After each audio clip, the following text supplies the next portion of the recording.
please welcome Rafael Bernal, reporter at The Hill, joined by our panel of experts, Maria Korsnick, CEO of the Nuclear Energy Institute, Lesley Jantarasami, Managing Director of the Energy Program at the Bipartisan Policy Center, and Stephen Ezell, Vice President of Global Innovation Policy at the Information Technology and Innovation Foundation.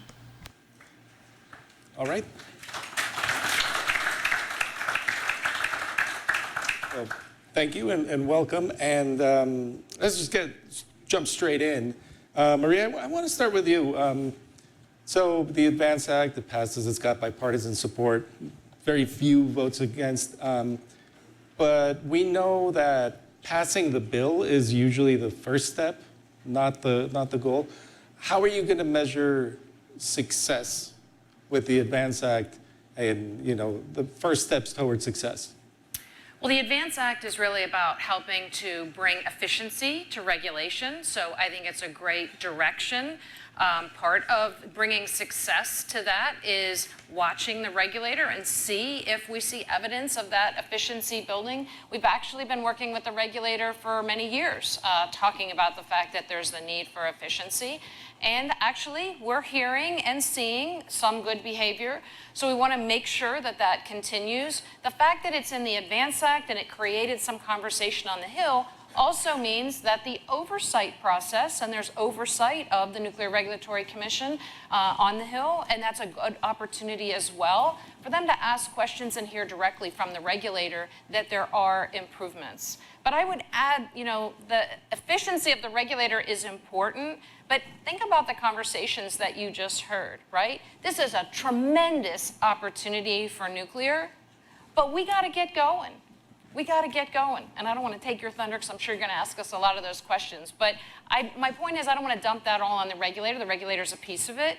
But there's a lot more to that picture that we got to pull together. Lesley, I want to get a little bit on this, on the bipartisanship. And yes, we will get to all those points.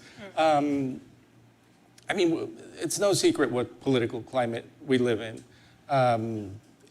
Nuclear has traditionally been something that it wouldn't be very hard to fearmonger around nuclear, yet politicians have clearly decided not to do that.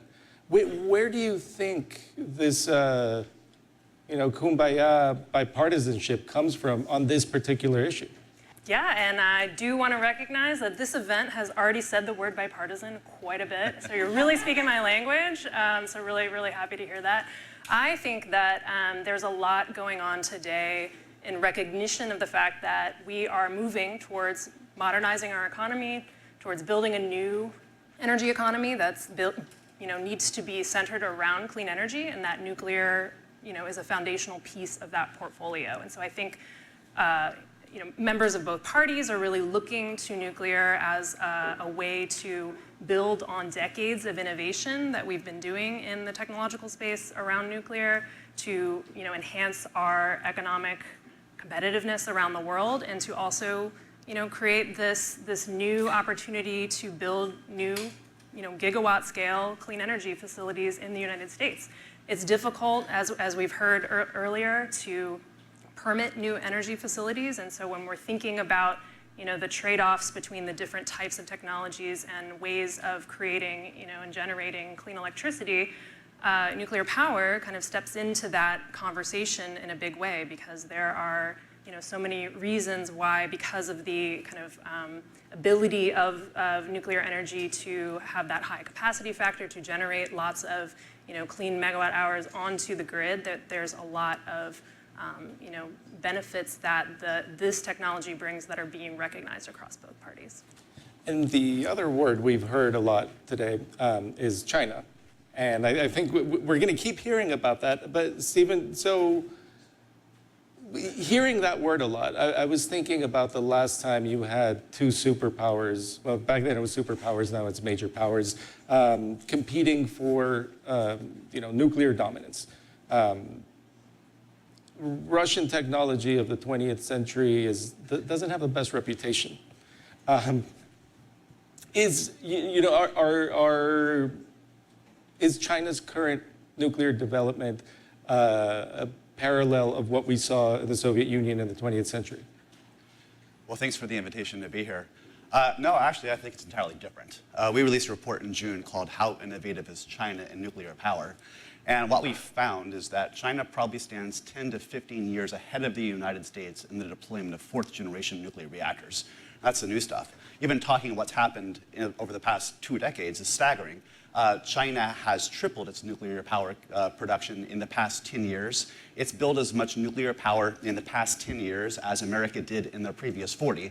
And as we heard, it intends to build 150 total reactors between 2020 and 2035, both of the CAP 1000, as well as their new sets of fourth-generation reactors coming online. The Shijiawan-1 was the world's first fully operationally deployed fourth-generation reactor. They just received approval in the Linglang-1 for the world's first IAEA-approved SMR design. So we're behind, and we have serious catch-up to do. This is a much different competitor than the Soviet threat we faced during the Cold War. Let me ask a quick follow-up to segue into the regulatory side. What regulatory advantages does China have that we don't have?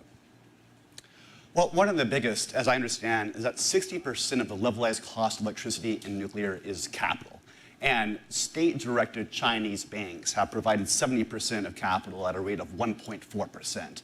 So just on the financing side alone, they go in with a massive advantage, let alone the fact that at the direction of the state government, because any Chinese company is by definition an organ of the state, whether you're an SOE or a de facto private company. But when the CCP says jump in a direction, they do so. And so they are able to get agglomeration effects and coordinate entire ecosystems to go make things happen. So, Maria, that segue to regulatory. One thing Mark said earlier, he said the biggest challenge is permitting, which sounds familiar in energy in general. Is there low-hanging fruit in the regulatory system that could be changed without sacrificing security or safety and environmental concerns? Sure, and I guess, really the question I think we need to ask ourselves is, how do we need to get going, right? The United States needs to get to build. Hearing what China's doing, that's great. China uses a lot of energy. We're happy that they're getting some clean energy out of that. I think the challenge we need to ask ourselves is, do you want to see Chinese reactors around the world? Do you want to see Russian reactors around the world? Because that's what they're trying to do. It's not just that they're building, it's that they're building the supply chain. And while they're building that supply chain, they're going to then turn it to other countries around the world. Africa looks pretty interesting. China and Russia have sort of divvied that up to figure out who wants to build what reactors where. We need to figure out where we want to be 20, 30 years from now. And is that the world that we want to live in? Because if it isn't, then we need to do something about that now. And to get U.S. technology other places around the world and to help our allies, you got to build it here first. You need the showroom floor. Are you going to go out and buy a car you've never seen before? No, you're going to go look at some. You might want to drive it. You might want to look at it. That's what we got to do. We got to build here in the United States. And his question is, well, then why aren't we? What's making it hard? What's making it hard is it's very capital intensive on the upfront. So we need those public-private partnerships. We need to be creative. The hard stuff, which is innovation, we're damn good at that. We're really good at innovation. Our national labs have been working on this stuff for over decades. That innovation pipeline is full. It's ready to come out. What we need is to get that partnership between the government, between the private sector, between the utilities, and manage that upfront risk and get going. Lesley, let's stick on that side of innovation.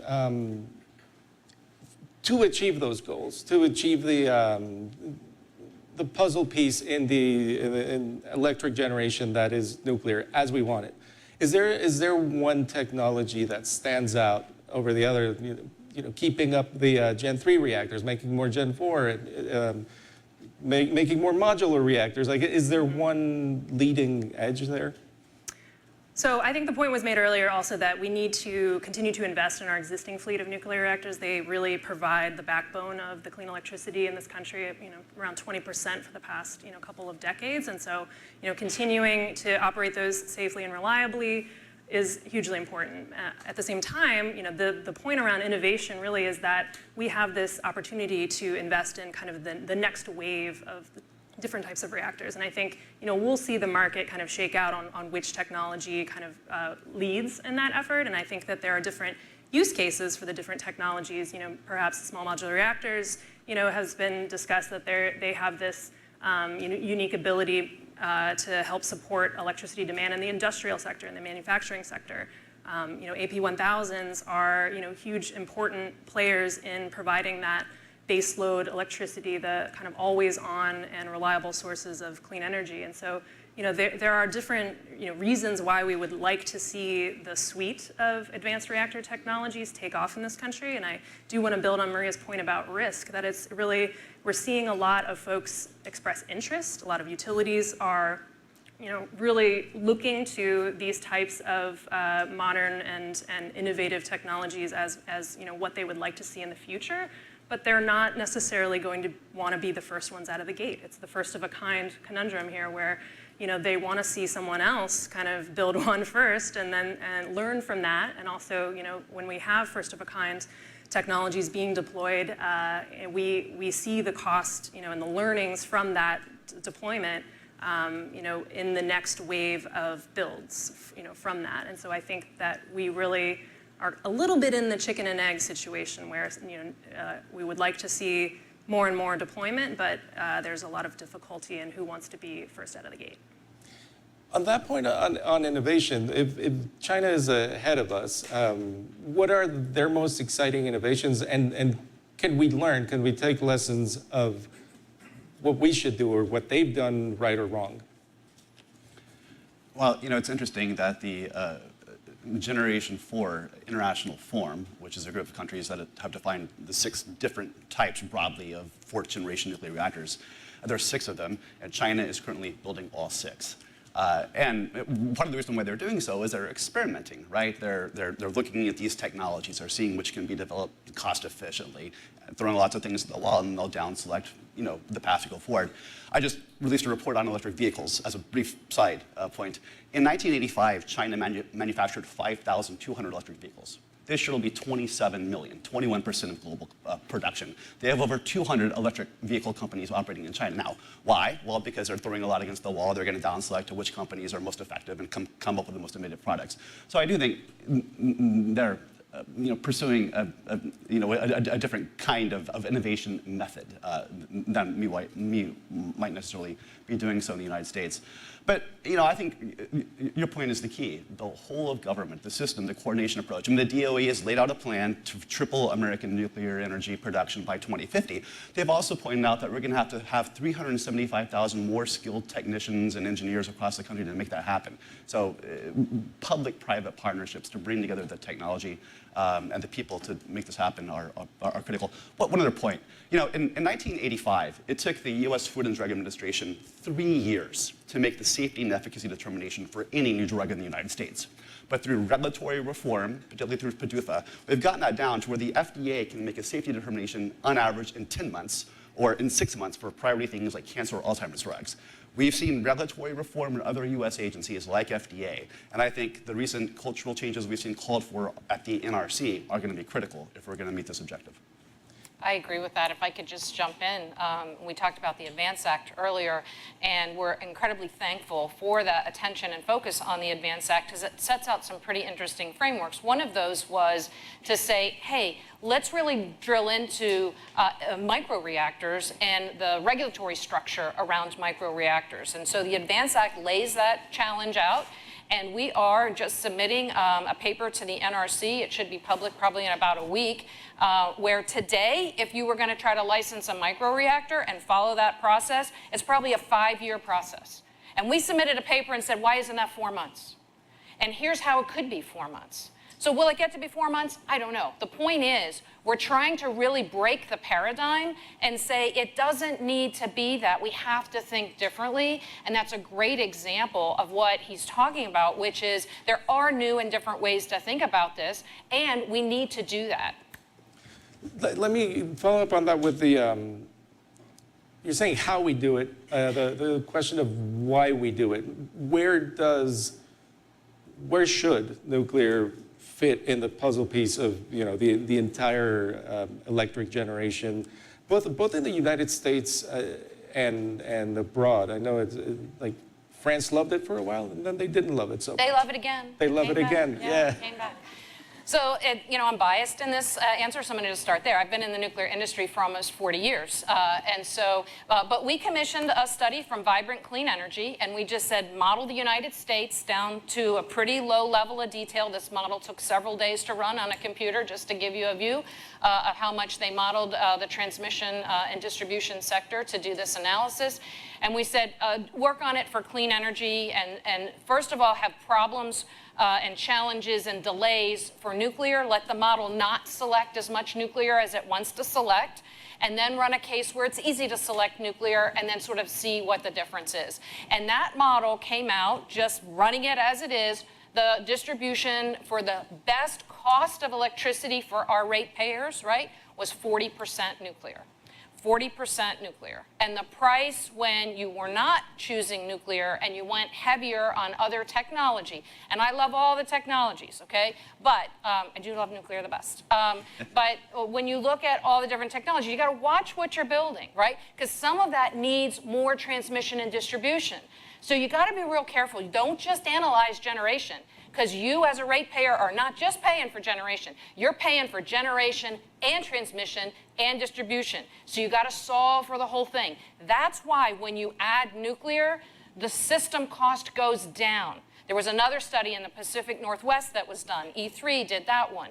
And they tried to decarbonize everything with wind and solar, and then they did wind, solar, and nuclear. And the cost when you added nuclear to that solution, $8 billion with a B dollars a year savings to those ratepayers, $8 billion. And why is that? It's because nuclear puts out more energy in one place, round the clock, 7 days a week, very reliable. So it's less transmission and distribution that you need, as opposed to a lot of little things in a lot of places, but they all need wires going to them. Right? So really we have to look holistically at this system. We are fundamentally changing this system over the next 10, 20, 30 years. Don't figure it out 30 years from now what we should have done. Figuring out today what we should do so we spend our money wisely on infrastructure, and we are the kindest that we can be to our ratepayers and to the price of electricity. So saving $8 billion sounds great, I think, and as we've discussed, there's political support, there's popular support for nuclear, but as with every utility on the face of the planet, Lesley, there is a lot of NIMBYism. Nobody wants to live, in Springfield of The Simpsons, under that shadow. There are some ways to address that, right? That is being addressed. Sure, and to go back to the point around kind of what's the regulatory oversight look like in the United States for nuclear energy, and around the ADVANCE Act and the need to speed up the process, this is not about cutting corners for the industry. It's not about creating a process that isn't diligent.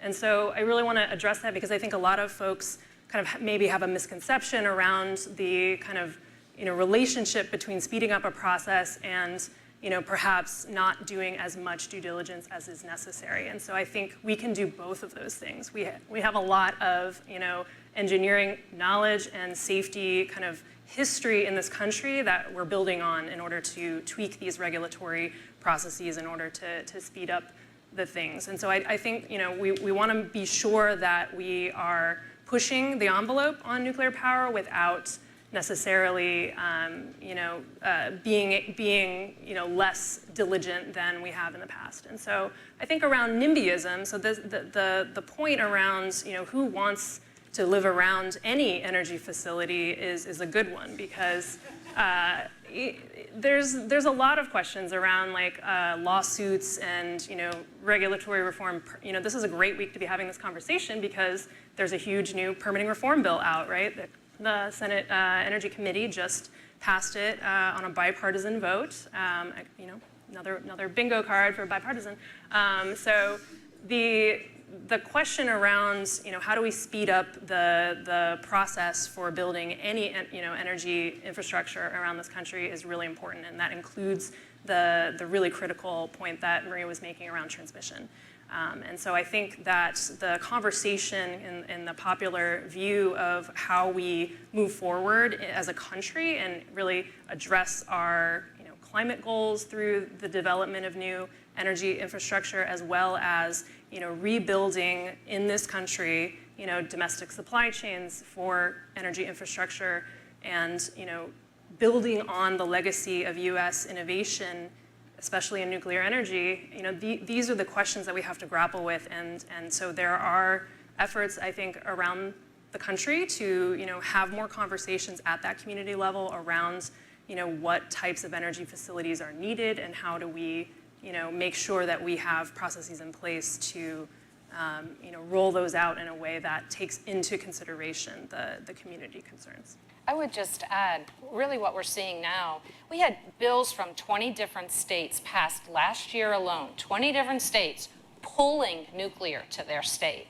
Okay, so it really isn't so much the conversation that we had back in the 70s and 80s anymore. You have governors that are coming out and saying, I want nuclear. The Virginia governor, the Tennessee governor, the Wyoming governor, just to name a few, right?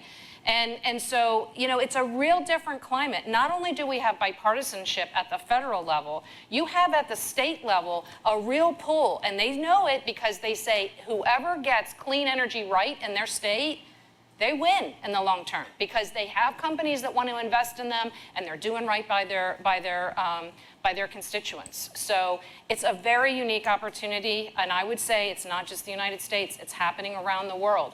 The signature at the Conference of the Party at the end of last year, worldwide to triple nuclear. That's amazing. This is a fundamental shift. We are in a fundamental shift, and we have to leverage it. Let's take a question from the audience. This one comes from Matthew, who's a safety manager. How can we implement preventive maintenance, safety, and security for all? Has that changed fundamentally? I mean, you were just saying this is not the nuclear of the 70s. Yeah, honestly, we do implement preventive measures. So I spent 30 years of my career operating nuclear power plants. I was a site vice president and ran one, and I was a chief nuclear officer, and I ran 5 at 3 different locations. Preventive maintenance is just a part of what we do. It's built in. It will currently do that, and as we go ahead, we get smarter and smarter and smarter at it. But that's one of the reasons these assets run 80 plus years, and there's nothing magic about 80, maybe 100 years. It's because we take such good care of these assets. When I went to the Ginna plant, it was 40 years old, and if I would have taken you on a tour of that plant, I would have told you it's a teenager. So you don't measure these plants in years, you measure them on how well they're taken care of, and they're very well cared for. And one more from the audience. Sure, this one comes from Patrick Kilbride. What are some of the key legal and regulatory barriers to broader adoption of nuclear power generation? Yeah, I guess we've touched on that, but what is, if you could get rid of anything in the books, where would you start? And we're nearing the end of the show, so that's probably where we're gonna end. I think for everyone. Yeah. I don't know if everybody wants to take a stab at that. I'll just frame it out again. We have a fantastic fleet of today, and so I think we just need to continue the hard work that we do each and every day to get that high reliability factor that we have had for over 20 years, a greater than 90% capacity factor of our current fleet. And in this future fleet, we simply got to get to build, and I don't think it's legal challenges and regulatory challenges. I think it's de-risking the front-end financing so we can just get moving. It's maybe a lot less complicated than people think. It's a financial de-risking, and we need to get moving. And I think we're seeing a lot of alignment start to happen, right? We have the need for more electricity in this country, so there's more recognition that we need to move quickly on clean electricity technologies.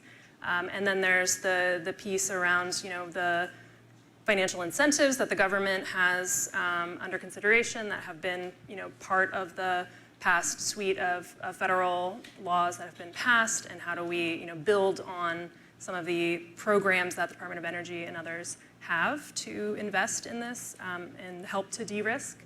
And then how can we build on that and make sure that when a utility comes with its integrated resource planning process, or other entities are looking at the deployment of nuclear, they can understand and evaluate and know that nuclear is part of the puzzle that they're going to have to unlock to be able to transition their electricity.